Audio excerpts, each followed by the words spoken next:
My name is Erica, and this is the story of how my life turned upside down in ways I never could have imagined. For over a decade, I'd been happily married to my husband, James. We had what I thought was a rock-solid relationship built on trust and mutual respect. I worked as a remote French tutor, a job I enjoyed despite its modest pay. James came from a well-to-do family, but that never mattered to us. His parents, however, were a different story. Richard, my father-in-law, was an influential executive director at the local hospital. His wife, Margaret, busied herself with various charitable foundations. From the moment James introduced me, they made it clear they didn't approve of me. James had a brother, Michael, who was married to Emily. They had a 13-year-old daughter named Lily. Unable to have children of my own, I doted on my niece, often taking her for weekends and outings. Emily and I had become close over the years. During one of our coffee dates, she confided in me about the family's wealth.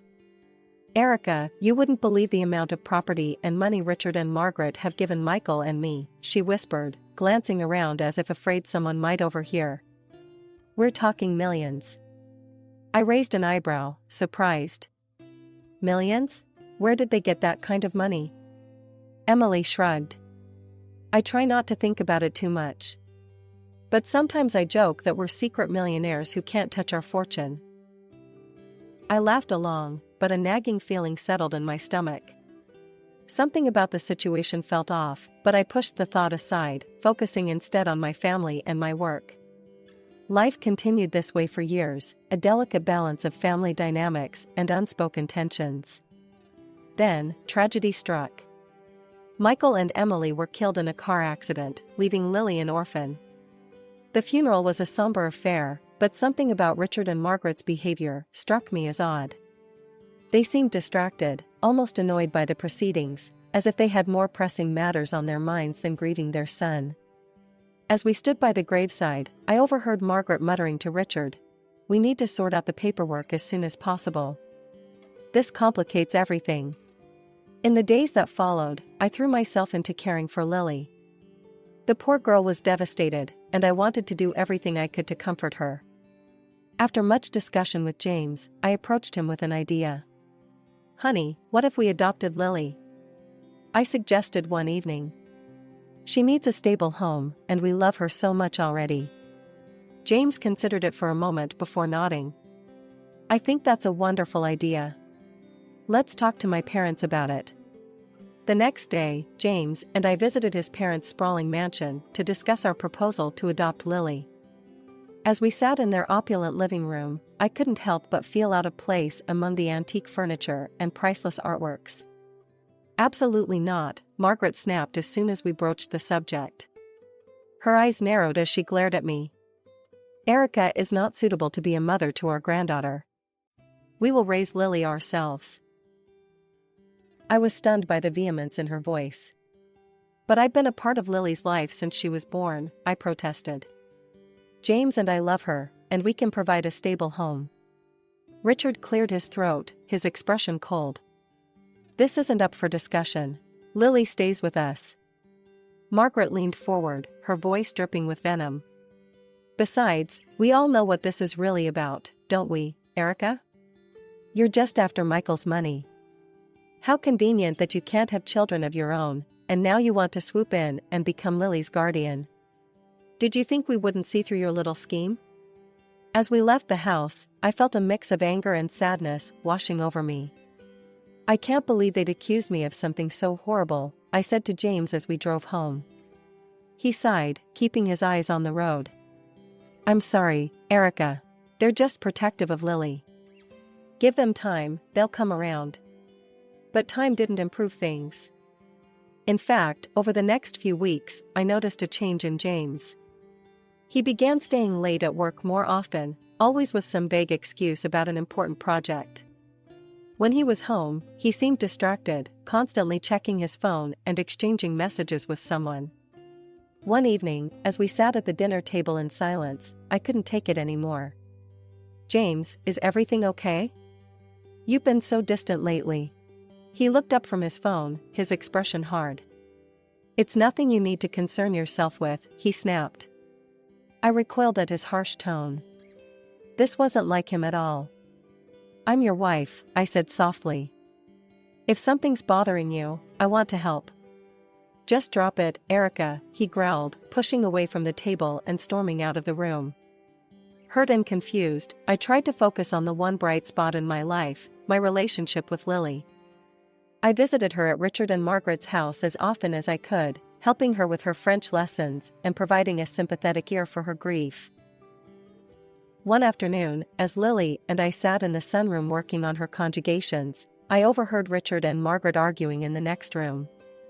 Curiosity got the better of me, and I found myself straining to hear their heated exchange. We need to find a way to invalidate that trust fund, Richard hissed. $10 million, Margaret. $10 million, that should be ours, not locked away for that girl. Margaret's voice was equally angry. Don't you think I know that? I've got the lawyers working on it, but it's not going to be easy. Michael made sure everything was ironclad before he died. I felt my blood run cold. They were talking about Lily's inheritance, the money Michael and Emily had set aside for their daughter's future. And they wanted to take it for themselves. That evening, I rushed home, prepared to tell James everything I'd overheard. But as soon as I walked through the door, I knew something was terribly wrong. James was sitting in the living room, a stack of papers on the coffee table in front of him. We need to talk, Erica, he said, his voice devoid of emotion. I approached James cautiously, the urgency of what I'd overheard momentarily forgotten. James, what's going on? He didn't meet my eyes as he pushed the stack of papers towards me. I want a divorce, Erica. The words hit me like a physical blow. I stumbled back, gripping the edge of the sofa for support. What? Why? James, I don't understand. James finally looked up at me, his eyes cold and unfamiliar. I've met someone else. She's beautiful, intelligent, and from a good family. Everything you're not. Before I could respond, he pulled out his phone and showed me a picture. A stunning brunette smiled back at me, her arm draped possessively over James's shoulder. They looked happy, intimate. This is Amanda, James said. We've been seeing each other for a while now. I need you to sign these and leave. Tonight. Tears blurred my vision as I mechanically signed where he indicated. I felt hollow, as if someone had scooped out my insides and left me an empty shell. What about the house? Our stuff? I asked, my voice barely above a whisper. James waved dismissively. We'll sort out the division of property later. I don't have time for that now. Just pack what you need for a few days and leave the rest. I nodded numbly and headed to our bedroom, no, his bedroom now, to pack a bag. As I threw clothes haphazardly into a suitcase, I heard the front door open. James? Are you home, darling? Did you get rid of her? It was Margaret's voice, sickly sweet in a way I'd never heard before. Yes, Mom, James replied. Erica's packing now. She'll be gone within the hour. Margaret clapped her hands together. Excellent. You must bring Amanda to dinner tomorrow. Your father and I are dying to meet her properly. I retreated to the bedroom, feeling sick. How could they be so callous? So cruel? I finished packing in a daze, my mind reeling from everything that had happened. When I came downstairs with my suitcase, Margaret was still there. She didn't bother to hide her triumphant smile. Erica, dear, she said, her voice dripping with false sympathy. I'm so sorry things didn't work out between you and James. Besides, don't bother coming around to see Lily anymore. It's best if you make a clean break. With those final, cutting words ringing in my ears, I stepped out into the night. The door closed behind me with a finality that seemed to echo the end of my married life. I found myself at a nearby hotel, checking in for the night in a fog of disbelief and pain. As I lay in the impersonal hotel bed, staring at the ceiling, I tried to make sense of how my life had fallen apart so quickly. The next morning, operating on autopilot, I found a small apartment to rent. It was nothing like the home I'd shared with James, but it would do.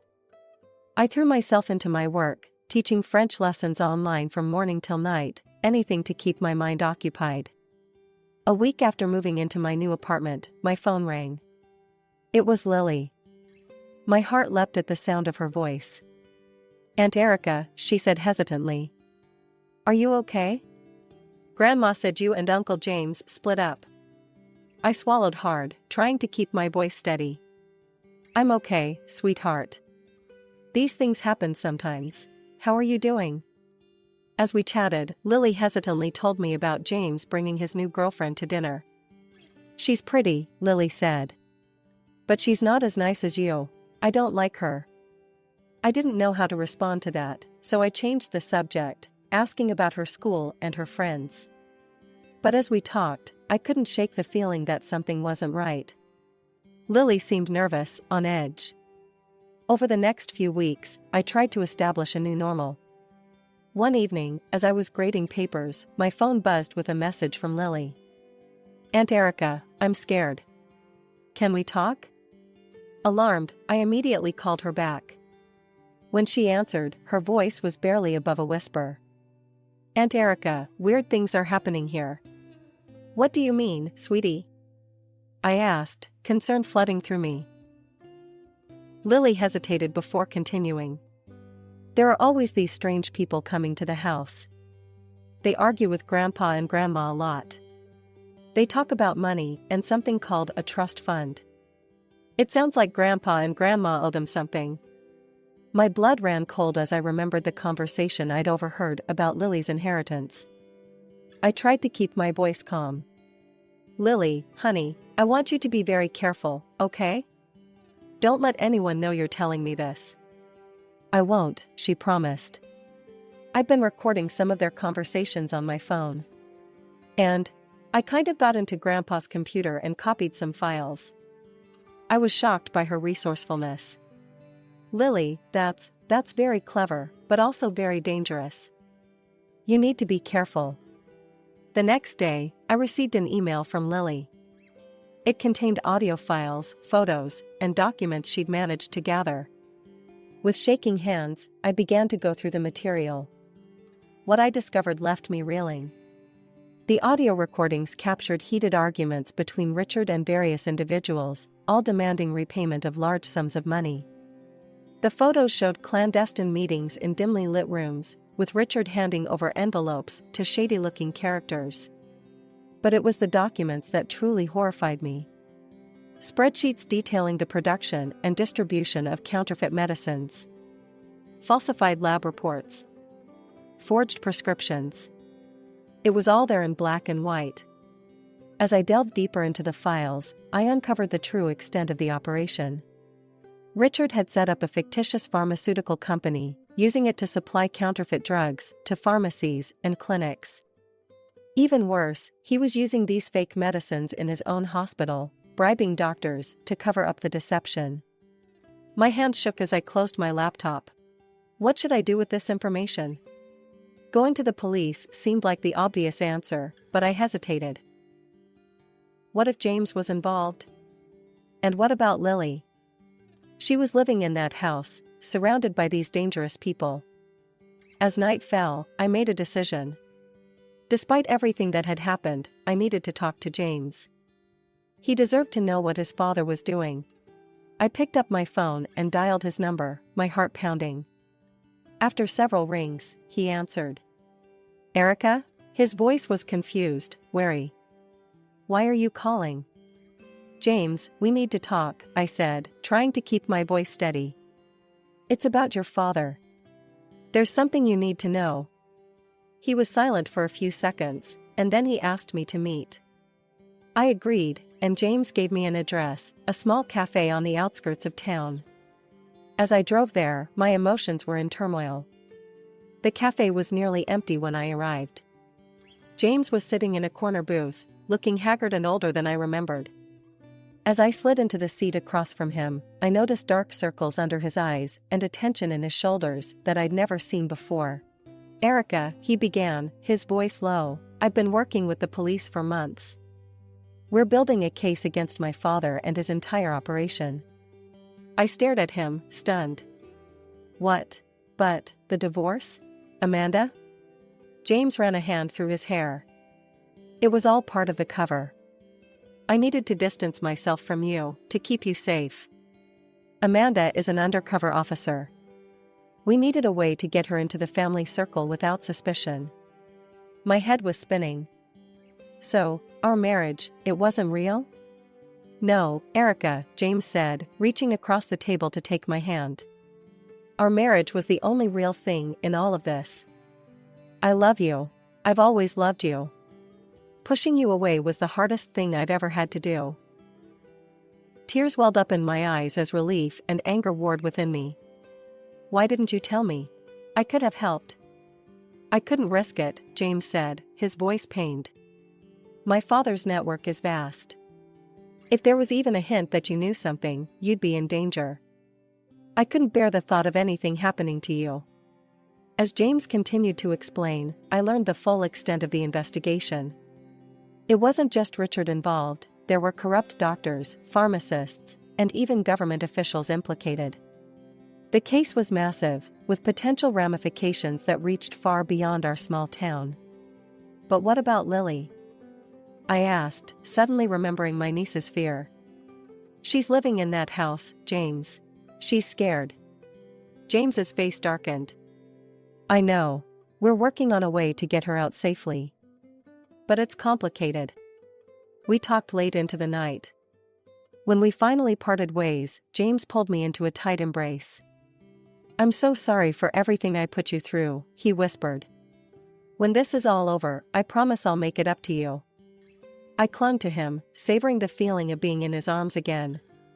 But as I drove home, a nagging worry settled in my stomach. Despite James's assurances, I couldn't shake the feeling that Lily was in immediate danger. The next morning, I was jolted awake by the shrill ring of my phone.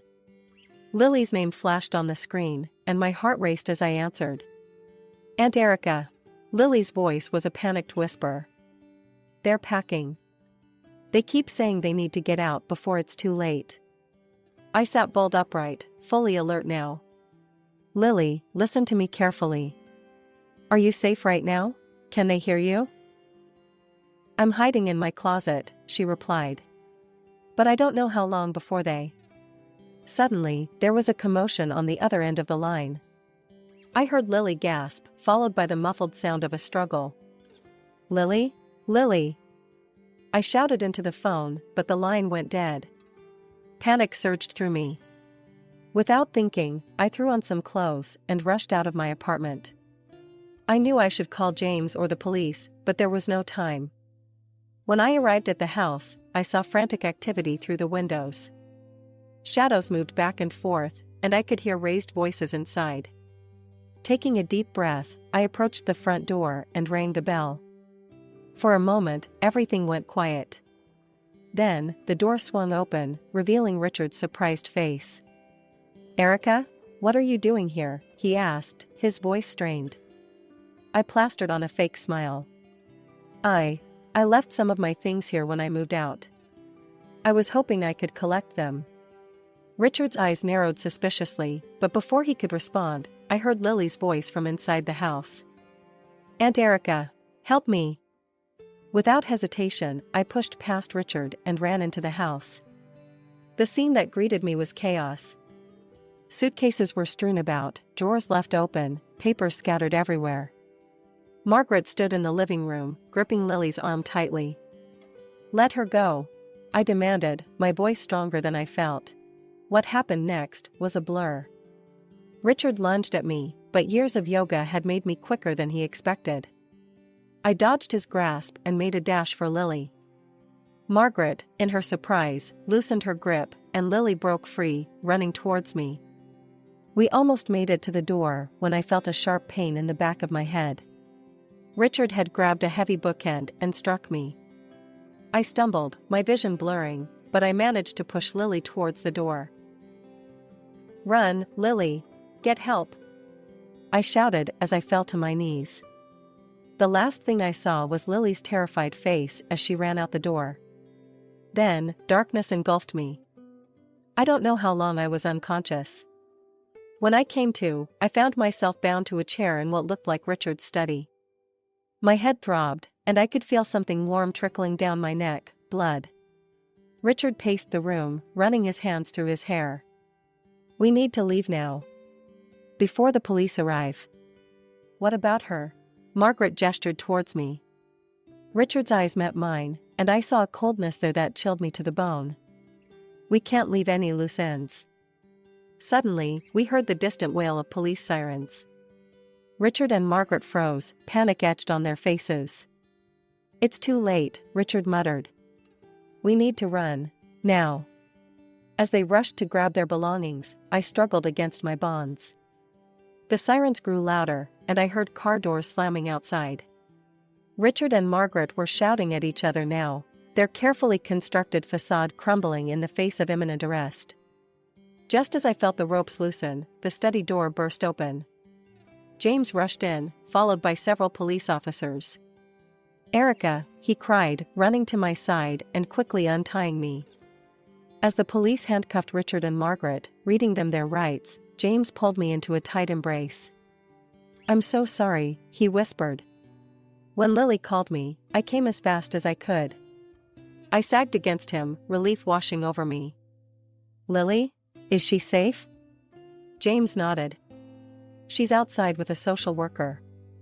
She's shaken up, but she's okay."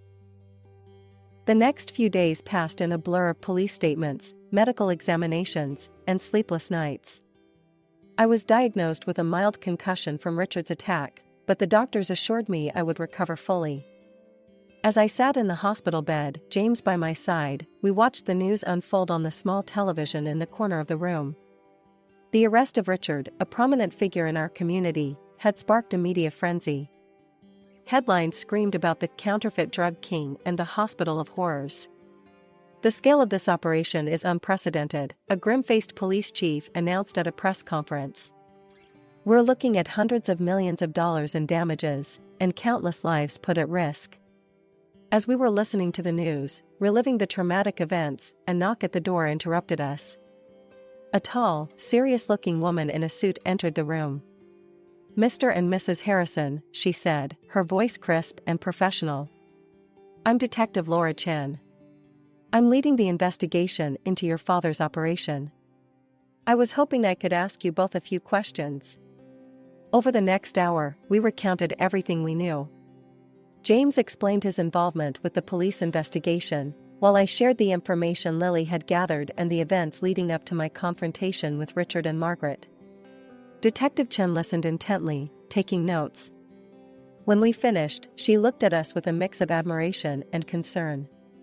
"You've both been through a lot," she said. "And I'm afraid it's not over yet. The trial is going to be long and difficult. Are you prepared for that?" James and I exchanged a look. "We'll do whatever it takes to see justice done," I said firmly. As Detective Chen left, promising to keep us updated on the case, another visitor arrived, Lily, accompanied by her social worker. "Aunt Erica," she cried, rushing to my bedside and throwing her arms around me. I was so scared. "I thought they were going to hurt you." I held her tight, feeling her small body shake with sobs. "It's okay, sweetheart. You were so brave. You saved us all. But we have another long battle ahead of us." And long it was. The case dragged on for over 2 years, making headlines across the country. As I recovered and we tried to rebuild our lives, the trial loomed over everything. Finally, after months of testimony and mountains of evidence, the verdict came in. Richard and Margaret were sentenced to lengthy prison terms. All their assets, including the trust fund they had set up for Lily, were confiscated as proceeds of crime. As we left the courthouse after the sentencing, I felt a strange mix of relief and sadness. Justice had been served, but at what cost? So many lives had been destroyed, including those of people I had once considered family. After the dust settled from the trial, James and I focused on rebuilding our lives. The most important part of that was Lily. We'd grown so close during the ordeal, and now it was time to make it official. The adoption process was a whirlwind of paperwork and interviews, but finally, we stood before a judge who declared us Lily's legal guardians. As we left the courthouse, Lily between us holding both our hands, I felt a surge of emotion. "We did it," I whispered to James, tears in my eyes. He squeezed my hand. "We're a real family now." With guardianship came the responsibility of managing Lily's inheritance from her parents. It was a daunting task, but we were determined to do right by her. "What do you think about renting out the house?" James suggested one evening as we pored over financial documents. I nodded. "Good idea. We can put the rent money into a savings account for her college fund." We threw ourselves into the task, finding reliable tenants and setting up a separate account for Lily's future. It felt good to be planning for her future, to be giving her the stability she deserved after everything she'd been through. As we settled into our new normal, James approached me one night with a nervous energy about him. "Erica," he began, taking my hands in his. "These past few years, they've been hell. But they've also shown me how strong we are together. I was wondering, would you marry me again?" I laughed, tears springing to my eyes. "Are you kidding? Of course I will." We decided on a small ceremony, just close friends and family. The day arrived, bright and clear. As I slipped on my bright blue dress, a color of hope and new beginnings, I felt a sense of excitement I hadn't experienced in years. Lily knocked on the door, already in her bridesmaid dress. "Aunt Erica? You look like a princess." I twirled for her, feeling light and happy. "And you look absolutely beautiful. Are you ready to go?" She nodded eagerly, taking my hand. As we walked down the aisle together, I saw James waiting for me, his eyes shining with love. It felt like our first wedding all over again, but better, because now we knew what we could overcome together. The ceremony was simple, but beautiful. As we exchanged vows, I looked out at our small gathering of loved ones, at Lily beaming beside us, and I knew that this was exactly where I was meant to be. At the reception, James pulled me close for our first dance. "How does it feel to be Mrs. Harrison again?" he murmured in my ear. I grinned up at him. "Even better than the first time." Later, as I watched Lily twirling on the dance floor with her friends, I felt a deep sense of contentment. Our path hadn't been easy, but we'd made it through. We were stronger for it. The next week, I was back at work, tutoring my French students online. Life had returned to a kind of normal, but it was a new normal, one filled with love, laughter, and the joy of our little family.